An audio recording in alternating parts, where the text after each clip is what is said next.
Power play 6 ওভারে বাংলাদেশের সংগ্রহ ছিল 1 উইকেট হারিয়ে 56 রান। উড়ন্ত সূচনা বাংলাদেশ দলের। তবে উড়ন্ত সূচনার পরেও বাংলাদেশ দলের সংগ্রহ গিয়ে দাঁড়ায় 20 ওভার শেষে 154 রান।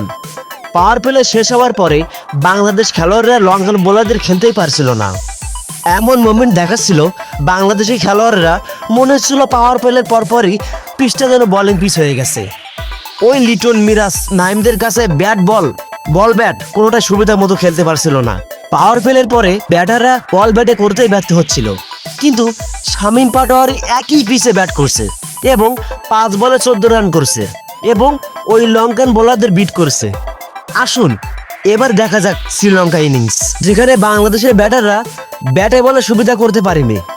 সেখানে লঙ্কান ব্যাটাররা শুরু থেকেই উড়ন্ত সূচনা শুরু করে। বাংলাদেশ ব্যাটাররা পাওয়ার প্লেতে যেখানে 56 করেছিল, লঙ্কান ব্যাটাররা 4.4 ওভারে 1 উইকেট হারিয়ে করেছিল 78 রান এবং 12.5 বলে 120 রান। বাংলাদেশ ব্যাটাররা যে পিচে রানই করতে পারছিল না, সেখানে একই পিচে কিভাবে রান করতে হয় সেটা ভালোভাবেই দেখিয়ে দিয়েছিল শ্রীলঙ্কান ব্যাটাররা। বর্তমানে বাংলাদেশের একটা বড় সমস্যা হলো, ব্যাটিং করতে না পারলে বলে বোলিং পিচ, আবার ভালো বোলিং করতে না পারলে বলে যেটা ব্যাটিং পিচ। তবে এভাবে চলতে থাকলে বাংলাদেশ ক্রিকেট দিন দিন জোকারে রূপান্তরিত হয়ে যাবে।